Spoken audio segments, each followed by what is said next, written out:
What's good, everyone? Hope you're all doing well. Welcome back to more CSGO news. I hope you guys all had a great weekend, and welcome the frick back to breaking down other CSGO news, guys. It's gonna be a crazy weekend, a super crazy weekend as per usual in CSGO. Before we hop into the actual news, I want to touch on one minor thing that I'm gonna probably point out in the future again, and that's not even a story that was in the thumbnail. That's gonna be Get Right. He took to Twitter this past weekend to actually confirm he will not be retiring after the major, and I was sitting here thinking I could go into my actual stories or bring up a talking point right away, so you guys can leave your comments down below about this if that is true. If he is now not going to retire after the major. If you guys don't know the lead up to all of this, the NIP controversy, there were talks about Get Right, of course, after the major, taking a step back from CSGO, potentially retiring or taking up a new role in CSGO, that being either playing for a separate team besides NIP or actually taking a new role inside NIP. So he was not really confirming or denying whether or not he would retire. He has now denied he will be retiring after the major, which leads you to think one of two things, right?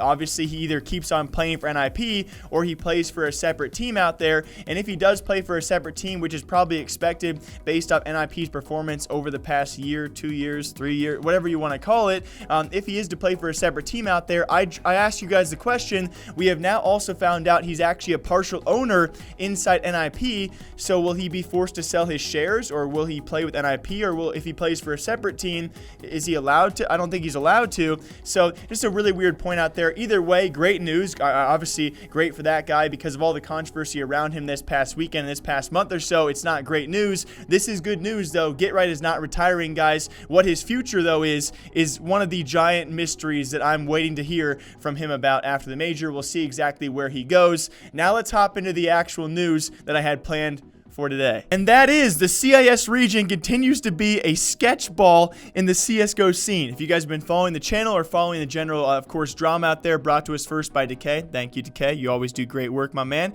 And with that being said, the Boomit story, right? Most recently in the CIS scene, we heard about the whole QBF situation, about them kind of being scummy without paying their players. You know, that situation has now been slightly resolved. That drama does continue in the CIS scene, guys. MSI MGA, a tournament, had a qualifier, a $60,000 main event. They actually had a qualifier for one spot this past weekend. Who was there? It was going to be Saman Gaming, Pro 100, other pretty decent CIS teams alongside Gambit Youngsters, who actually grabbed that spot. They're going to MSI MGA, but they did so in the grand final against a team who was disqualified originally for having apparently an underage player. Their underage player, that being from Team Rare Gods, was a player known as Aimflex, who actually stood in for the team. Yes, this team actually requested stand-ins for the grand final, and they requested a stand-in that was under the age restriction of 16 years old. Apparently, Aimflex is 15 years old. And so it's already confusing, right? So according to HLTV, they were actually disqualified and handed that spot. They handed that grand final win and the spot to MSI MGA to Gambit Youngsters because they were disqualified for having a stand-in underage. Although then Fishy Dude tweets out that there were other things going on. First of which, the team was actually blatantly cheating throughout the tournament. Thanks to my friend as well, TGC, my boy. He actually watched the matches, or at least the VODs as well. I will trust his opinion. I didn't have time to go through all of them. He said they were blatantly cheating, which would add up to the fact that this team, this out-of-nowhere team known as Rare Gods, they beat two of the, I would say, upper CIS teams. I think it's a fair statement, that being Pro 100 and that being Saman Gaming. Saman is going to the major, and this random Rare Gods team had actually taken them down. So I'm going to take that into effect, and that, of course, Fishy Dude and other sources have now been saying they actually were blatantly cheating. Alongside that, where it gets actually very crazy is apparently those two stand-in players, Aimflex being one of them, they paid to stand in for the team so they could actually get an HLTV profile for playing for the team for a kind of a certified event, which is actually going to be on HLTV. Therefore, they get an HLTV profile by paying to stand in for a team. I just said those words. I don't understand either. If you guys understood that, please help me. So the word is on the street that Rare Gods sold these stand-in spots because these players who wanted to join the team wanted HLTV profiles, so they deliberately joined the team. One was underage, and they were disqualified. Even then, besides that, though, they apparently were cheating on top of that. The CIS region, this qualifier, Holy frick. If any of you guys out there want to get me an HLTV profile, that would be really cool. Actually, kind of a fun fact you guys probably don't care about. You know, the past 2 or 3 years when I was in college, I would have loved to actually work for HLTV, especially if it meant that I got some sort of HLTV profile. I don't think that's a thing, but either way, speaking of young players, legitimate young players out there, a cool story we heard about last week. I'm finally touching on it now, guys. It's actually Starletter Berlin releasing an official list for this upcoming major of the youngest players at this major, and ironically enough, guys, actually some of the youngest players of all time of any CSGO major. Number 1 and number 2 will be new players for this upcoming major, that being Frozen, the second youngest, and of course Obo, the first youngest, Complexity, and of course Mouse Sports players, if you guys have not heard about those names, which I'm super excited. Is this the start of a new generation of up-and-coming younger players to take over? Like, the Fortnite scene's been dominated by 15-year-olds.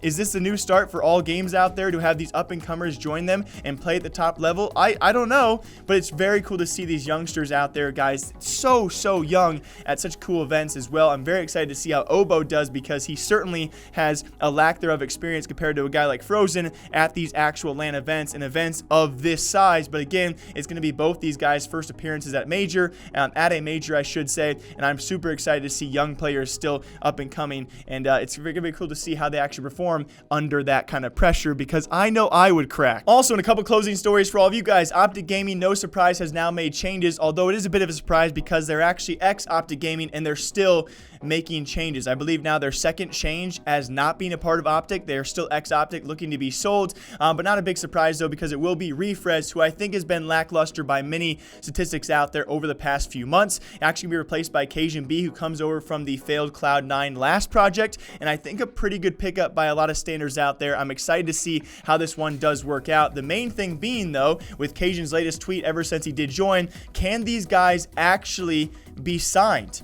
It's a weird thing we are at right now in esports, where OpTic, they're generally a top 20-ish team. They've qualified for Pro League. They've qualified for, I think, at least one LAN event, if not a couple, and they can't seem to get signed. Are we in this esports bubble where teams are not coming in, and are these players just oddly, of course, they still have their buyouts for a few of these players, or organizations sitting on the sidelines saying, hey, we'll wait for your contracts to expire because OpTic has no negotiating power unless people are actually really trying to push those buyouts, which you can imagine they're probably not right now. So I hope the best for these guys in the future. I think they've made some decent changes. Will they be a good top 15 cracking team consistently?